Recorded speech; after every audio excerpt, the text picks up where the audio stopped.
Hey everyone, today we're going to be talking about my Gryffindor robe. Oh yeah, that's right. Okay, sorry, no intro. I remember now. Okay. Hey everyone, welcome back to the studio. My name's Carson. Today we're going to be talking about my Gryffindor robe that I made at home. So let's get right into it. So a couple of weeks ago, a group of my friends went down to Universal Studios during this pandemic. It was actually really great, and I highly recommend it right now because there were no lines. It was not crowded at all. The longest we waited in line was, like 30 minutes, and that's just because we didn't time it out right. You could really, most of the rides we didn't even, the line length was as long as it took you to walk through the queue. It was absolutely incredible. You didn't have to weed through crowds. Everybody was really good with their masks, and yeah, I enjoyed it a ton. It actually didn't even bother me that much to wear a mask, in the Florida heat. So I really survived and actually flourished in the universal pandemic.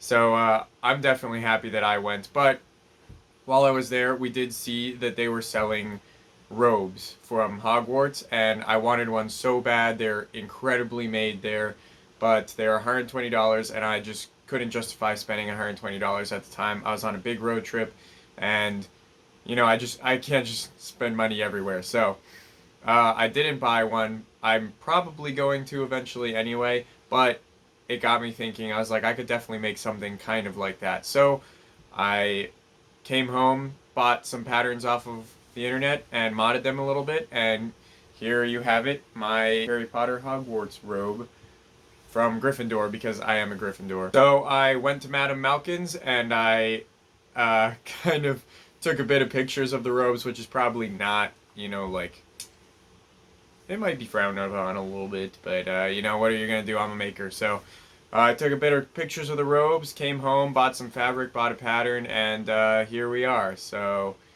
um, I guess I'll kind of show off the robe. So I have these little clasps or whatever you want to call it right here, and then I did buy the Gryffindor patch online from Amazon.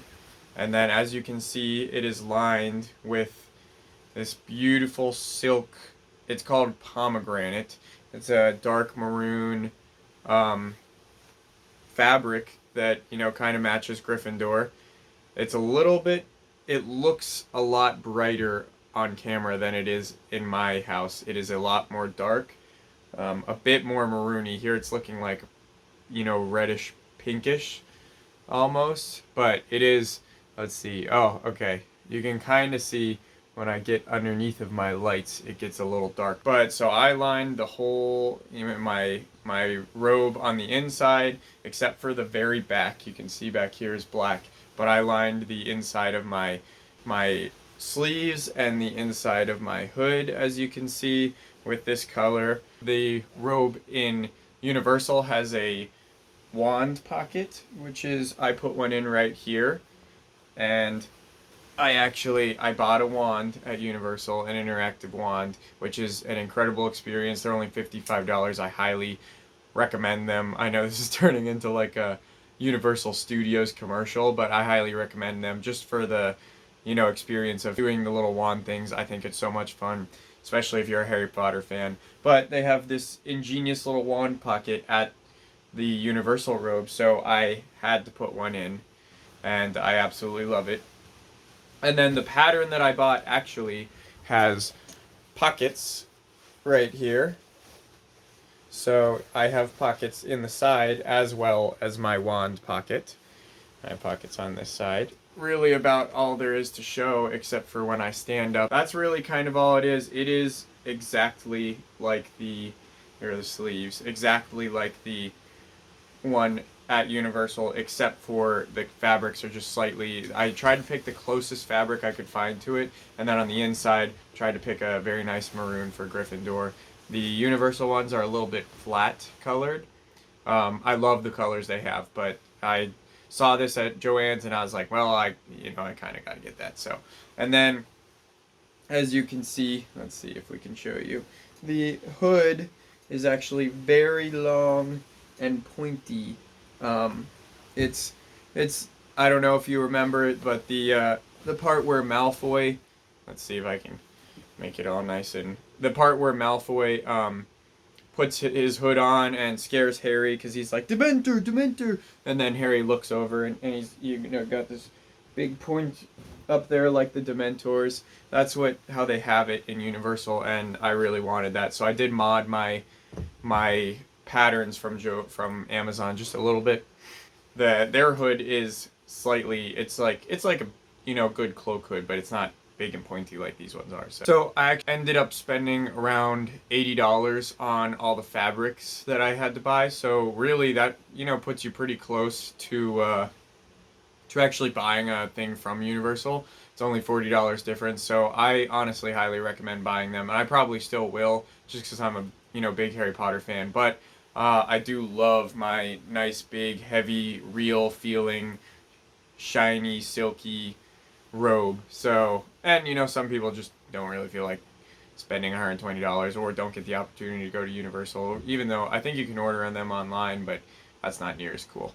But yeah, so I spent $80 on fabric. I spent $10 on like $12 or something like that on the patterns, and I had to modify them just a little bit. I have a sewing machine, and I already had thread. And then I also had transfer fabric. That's not something that you need, but it definitely helps. So I did spend around $10 on the patches. I actually bought 2 patches.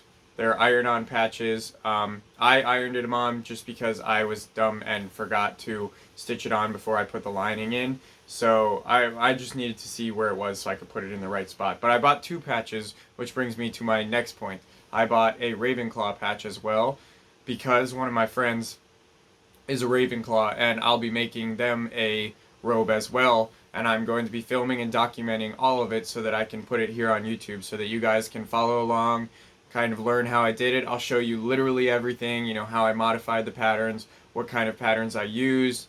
I'll show you what fabric I want if you really, if you really care that much, but I'm sure you can pick your own. And I'll just go into every detail, and it's super simple. I'll even kind of, show you what you got to do on the sewing machine. It's really not hard as long as you can sew in straight lines. There's not much to figure out, and there's tons of videos on how to use your sewing machine and how to thread it and stuff like that. It's very simple. So as long as you have a sewing machine and some thread and you can get yourself some fabric, you can follow along and make a robe with me. So definitely stay tuned for that. I'm really excited to start working on that and putting it together. Her birthday is in November, and that's my deadline, so it'll definitely be coming soon. And I'm hoping I can find a really nice, silky, dark blue fabric for the inside of hers. So I'm really excited. I think they're gonna look really great, especially together. As long as you have a sewing machine and the rest of the supplies, it's super straightforward. It starts to get a little complicated near the end, when you got so much just all together, but it's really pretty straightforward. As long as you can sew in a straight line, it's not too bad. So I'm definitely excited to bring you guys along on the journey, and it'll be something great, maybe while you're stuck at home here. Thanks so much again for watching, sticking around here in the studio today. My name's Carson. This is K2 Studios. Maybe think about subscribing if you're into stuff like this. We make all kinds of crazy stuff, so definitely think about sticking around. Have a great day. Stay safe in quarantine if you're still stuck in there, and don't lose hope. It'll end soon, hopefully. Maybe get out there and make something. Sneak into Joann's and pick up some fabric so you're ready for this tutorial when it comes out. Alright, thanks guys. See ya.